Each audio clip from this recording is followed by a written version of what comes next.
ثم الصلاة والسلام وتحية والإكرام سيدنا ومولانا عانی ابی القاسم محمد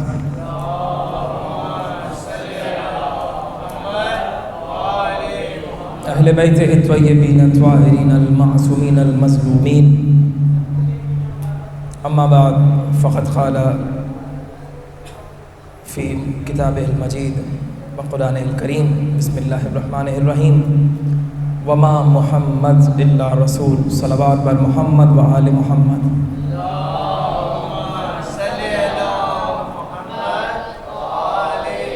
ماشاءاللہ بڑا خوبصورت جشن ہر سال یہ لڑکے آپس میں مل کے کرواتے ہیں اور بہت اچھی طرح سجاتے بھی ہیں اور محفل کو یقیناً سجانا بھی چاہیے۔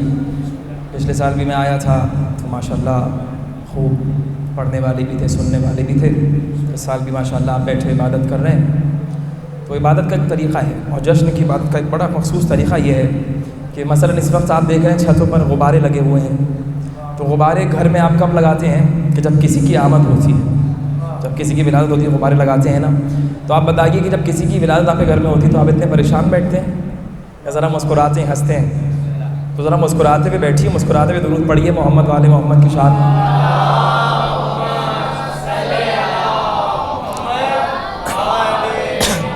میں نے آپ کے سامنے آیت قرآن پڑھی کہ وما محمد اللہ رسول۔ دیکھیے رسول کیا ہے؟ ابھی شفقت ایک بڑی اچھی بات کر رہے تھے آپ کے سامنے اور پروردگار کی توفیقات میں اضافہ فرمائے۔ کہہ یہ رہے تھے کہ حسین و منی وانا من الحسین، تو میں ایک جملے سے ان کی تقریر کو سمیٹ کے ایک جملے سے اور پھر آگے بڑھتا ہوں کہ دنیا نے رسول اللہ کی جیسے ہی حدیث سنی کہ حسین و منی وانا من الحسین، اور مجھے معلوم ہے کہ یہ سب آپ سب جذب فرمائیں گے یعنی قبول فرمائیں گے اور مجھے دعا ضرور دیں گے کہ دنیا نے سنا تو رسول اللہ سے کہ حسین و منی وانا من الحسین، لیکن یہ بات کون طے کرتا کہ حسین و منی کب سے ہے اور وانا من الحسین کب سے ہے؟ تو سب دیکھ رہے تھے کہ رسول خدا کی آغوش میں 3 شعبان کو ایک بچہ آ گیا، اور کیسا بچہ آیا ہے؟ وہ نومولود آیا ہے کہ جس کا انتظار خود رسول کو نہیں ہے بلکہ ہر نبی کو انتظار ہے۔ آدم کو انتظار ہے حسین آئے گا، نوح کو انتظار ہے حسین آئے گا، یوسف کو انتظار ہے حسین آئے گا، حتیٰ کہ ابراہیم کو انتظار ہے حسین آئے گا، یعقوب کو انتظار ہے حسین آئے گا، یوسف کو انتظار ہے حسین آئے گا، خود علی کو انتظار ہے کہ حسین آنے والا ہے۔ تب حسین تو آ گیا اور یہ بات رسول خدا کی ثابت ہو گئی کہ 3 شعبان سے لے کر اور اب تمام تر عمر حسین و منی تو ثابت ہو رہا ہے۔ کہا یہ وانا من الحسین کب ثابت ہوگا؟ سمجھ میں آ گیا کہ رسول سے زہرا ہے اور زہرا سے حسین ہے، تو رسول نے بتا دیا کہ 3 شعبان سے لے کر عاشور تک حسین و منی ہے اور عاشور سے قیامت تک وانا من الحسین سلامت وانا من الحسین کی منزل پہ امام حسین تشریف فرما ہے۔ اور اب اللہ نے اپنے حبیب کے بارے میں کہا کہ تم کیا سمجھ رہے ہو یہ حبیب تمہارا دوست ہے، یہ حبیب تم میں سے کسی مرد کا باپ نہیں ہے، یہ حبیب تمہارے بھائیوں کی طرح نہیں ہے کہ تم جس طرح چاہے اس کو پکارو، یہ میرا حبیب ہے، یہ میرا رسول ہے، میں نے اس کو رسول بنا کر بھیجا ہے۔ اور پھر آیت نے تصدیق کری، آیت نے انڈورس کیا کہ وما محمد الا رسول۔ مثلا میرا کوئی دوست ہے، احسن ندوی صاحب تشریف فرمائیں، سارے اہل بیت احسن ندوی صاحب تشریف فرمائیں، کہ میں کہوں کہ احسن نے کمرے سے باہر قدم رکھا تو میں کہوں گا کہ یہ احسن نے قدم نہیں رکھا، یہ میرے دوست نے قدم رکھا، میرے ساتھ ہیں تو میں آگے بڑھوں۔ کہا کہ احسن نے کسی کو دوست بنایا تو میں کہوں گا وہ میرے دوست کا دوست ہے۔ میں کہوں کہ احسن نے سونے کے لیے تیاری کری، میں کہوں یہ میرا دوست سو رہا، احسن کھا رہا ہے تو میں کہوں گا یہ میرا دوست کھا رہا ہے، یعنی جو کام کر رہا ہے وہ میرا دوست کر رہا ہے۔ رسول نے کہا کہ تم اسے اپنے جیسا کہہ رہے ہو، کہ تمہارے جیسا نہیں ہے، یہ میرا رسول ہے۔ جب یہ چلتا ہے تو رسالت چلتی ہے، جب یہ بیٹھتا ہے تو رسالت بیٹھ جاتی ہے، جب یہ گفتگو کرتا ہے تو رسالت گفتگو کرتی ہے۔ خاموش ہو جائے تو رسول، بولے تو رسول، کسی کو دوست بنائے تو رسول، کسی کو محفل میں بٹھائے تو رسول، کسی کو محفل سے اٹھائے تو رسول۔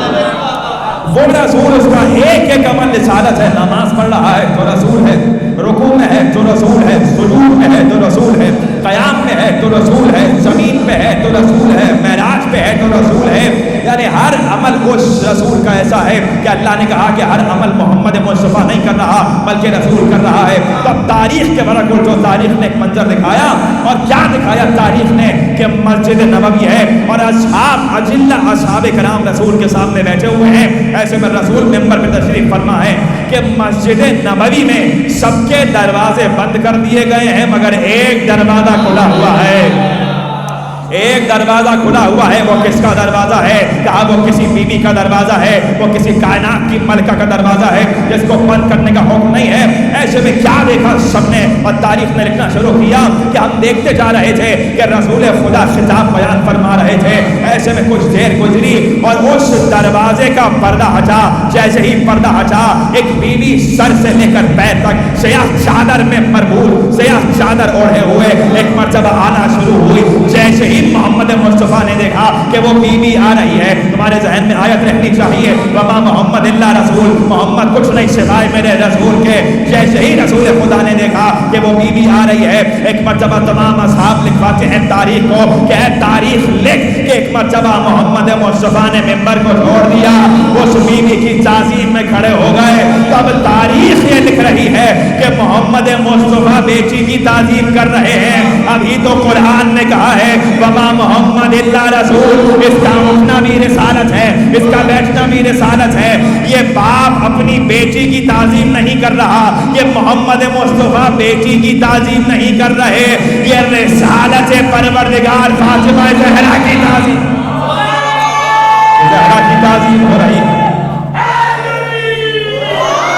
رسول خدا زہرا کی تعظیم میں بلند ہو رہا ہے. مرتبہ زہرا قریب آئیں تب روایت سے روایت جوڑتے چلے جاؤ کہ اسی گھر سے ایک مرتبہ کسی نے پکار کے کہا چلو چلو سب فرشتوں چلو مبارکباد دینے جا رہے ہیں. کہا کس کو مبارک دینے جا رہے ہو؟ کہا ہم زہرا کے گھر پہ جا رہے ہیں, رسول خدا کے گھر میں نوازا ہوا ہے, رسول کو مبارکباد دینی ہے. تو ایک مرتبہ پہنچا کوئی اور کیا دیکھا کہ نوازا جھولے میں ہے اور محمد مصطفیٰ جھولا جھولا رہے ہیں. تو بھائی ابھی تو آیت پڑھی ہے, یاد کرو نا, وما محمد اللہ رسول, یہ محمد مصطفیٰ اپنے نوازے کا جھولا نہیں, یہ اللہ کا رسول حسین کا جھولا جھولا.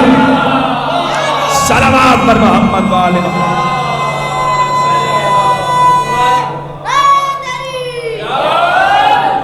ایک ایک واقعہ اس گھر کا, قرآن اٹھاؤ ایک آیت پڑھو, پھر اس گھر کی تاریخ دیکھو. قرآن اٹھاؤ ایک آیت پڑھو, پھر اس گھر کی تاریخ دیکھو. ممکن ہی نہیں ہے کہ آیت اتر جائے اور اس گھر کا عمل نظر نہ آئے. آیت اتر جائے بلکہ یہ گھر والے عمل پہلے کرتے ہیں. کسی ہمارے بڑے بزرگ ذاکر نے خوب کہا تھا کہ علیہ السلام اور رضی اللہ میں فرق نہ مل رہا ہو نا تو بہت آسان فرق ہے. علیہ السلام اور رضی اللہ کا فرق کیا ہے؟ کا فرق یہ ہے جو آیت اترنے کے بعد عمل کرے وہ رضی اللہ ہوتا ہے, اور جس کے عمل کرنے کے بعد آیت اترے اسے علیہ السلام کہتے ہیں. صلوات پر محمد و آل محمد. اسی گھر کے چشم و چراغ آتے چلے جا رہے ہیں, آتے چلے جا رہے ہیں. کبھی امام حسن کی آمد ہے, کبھی حسین کی آمد ہے, کبھی اس گھر میں کسی ایسے حسن کی آمد ہے کہ جس کو دیکھنے کے لیے لوگ دور دور سے آتے ہیں. ہم نے سنا ہے کہ محمد مصطفیٰ دنیا میں نہیں ہے. سب جوان بیٹھے ہوئے نا, پروردگار تمہاری جوانیوں کو سلامت رکھے. ہم نے سنا ہے کہ محمد مصطفیٰ دنیا سے گزر گئے ہیں, لیکن ایک بیٹا ہے حسین کا جو بالکل شبیہ ہے رسول میں. تو فوراً کہتے تھے حسین عباس جاؤ علی اکبر کو بلا کے لے آؤ, عباس جاؤ علی اکبر کو بلا کے لے آؤ. کبھی اس گھر میں اس کی آمد ہے کہ جو جھولے میں ہی بے چین ہے کہ ہاتھوں میں کسی طرح علم آ جائے. کبھی اس گھر میں اس کی آمد ہے کہ جو بچپنے میں حسن ہے تو جوانی کا علی نظر آتا ہے. کبھی اس گھر میں اس بیوی کی آمد ہے جو واقعاً, شفقت نے بالکل صحیح بات کہی, جو واقعاً بار نبوت اور بارے میں نے کہا نا کہ آدم کو انتظار تھا کہ حسین کب جائیں گے. اسی لیے کہ یزید صرف رسول خدا کے دین کو چیلنج نہیں کر رہا تھا, یزید آدم سے لے کر ختمی مرتبت اور پھر ولایت علی کو چیلنج کر رہا تھا. امام حسین نے کہا ایسے تمہارا چیلنج قبول نہیں ہوگا, اور اگر تم چیلنج کر ہی رہے ہو, اگر میرے سامنے آ رہے ہو تو حسین کے سامنے آنے کے لیے کم سے کم اتنی طاقت تو ہو کہ قیامت تک لعنتیں برداشت کر سکے. حسین کے سامنے آنے کے لیے کم سے کم کہہ رہا ہوں کہ اتنی طاقت ہو حسین کے مقابلے میں آنے کے لیے کہ جو قیامت تک لعنت کا بار برداشت کر سکے. اس لیے کہ حسین کے دشمن پہ صبح بھی لعنت ہوتی ہے، رات کو بھی لعنت ہوتی ہے، شام کو بھی لعنت ہوتی ہے، ہر وقت لعنت ہوتی ہے. اس گھر میں کبھی وہ آ رہا ہے کہ جس کا انتظار اس کو بھی ہے، جس کا انتظار ہم کو بھی ہے. اور جیسے ہی ایک مرتبہ فرماتی ہیں جناب حکیمہ کہ مجھے بلایا میرے بھتیجے حسن عسکری نے اور کہا کنیز سے کہ جاؤ بلاؤ میری پھپھی کو، بلا کے لاؤ. جیسے ہی میں گئی تو ایک مرتبہ میں نے کہا بیٹے یہ اس وقت تم نے رات کو مجھے کیوں بلایا ہے؟ کون سی رات ہے؟ 14 شعبان کی رات ہے. اور جناب حکیمہ خاتون اب حجت دورہ کے گھر میں موجود ہیں. کہا پھپھی اماں بات یہ ہے کہ آج اب جو صبح ہوگی اس صبح کو حجت خدا ہمارے گھر میں آنے والا ہے، حجت خدا کا ظہور ہمارے گھر میں ہونے والا ہے. تو فرماتی ہیں بی بی حکیمہ فرماتی ہیں کہ میں نے کہا بیٹے مجھے نظر نہیں آتا کہ آپ کی کس زوجہ پر آثار ہے کہ ان کے یہاں تولد ہو جائے، اولاد ہو جائے.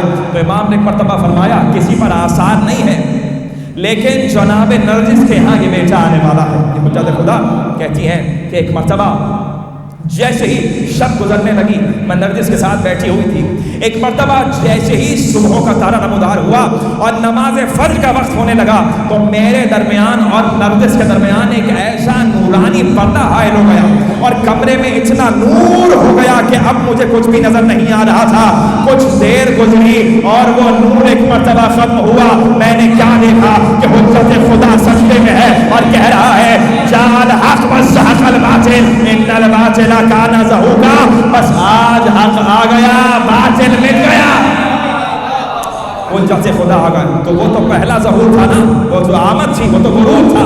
اب جو حجت خدا آئیں گے تو بس ختم کر رہا ہوں میں اپنی بات کو اور آپ کے حوالے کہ حجت خدا جب آئیں گے تو ایک مرتبہ کعبے پہ کھڑا ہو کر وہ آخری حسین، وہ آخری علی، وہ آخری محمد، وہ آخری حسن پکار کر کہے گا کہ جس نے آدم کا حسن نہیں دیکھا ہے آؤ مجھے دیکھو، جس نے یوسف کو نہیں دیکھا ہے آؤ مجھے دیکھو، جس نے یعقوب کو نہیں دیکھا ہے آؤ مجھے دیکھو، جس نے ابراہیم کو نہیں دیکھا ہے آؤ مجھے دیکھو، جس نے متوشلق کو نہیں دیکھا ہے آئے مجھے دیکھے، جس نے یعقوب کو نہیں دیکھا ہے آئے مجھے دیکھے، جس نے محمد کو نہیں دیکھا ہے آئے مجھے دیکھے، جس نے علی کو نہیں دیکھا ہے آئے مجھے دیکھے. اور اب پکار کے ایک مرتبہ ذوالفقار کو ہاتھوں میں تھام کر کہے گا علی کا بیٹا فرو فرو فرو، بھاگو بھاگو بھاگو، تم جہاں جا سکتے ہو جاؤ. اے زمین پر میری دادی زہرا کے دشمنوں تمہارے اوپر آج سے میری دادی زہرا کا رزق کھانا حرام ہے، پانی پینا حرام ہے. جاؤ آسمانوں سے اوپر نکل جاؤ، مشرق میں نکل جاؤ، مغرب میں نکل جاؤ، زمین کی تہوں میں چلے جاؤ. خدا کی قسم جہاں جاؤ گے تم خود سے پہلے مجھ مہدی کو وہاں پر پاؤ.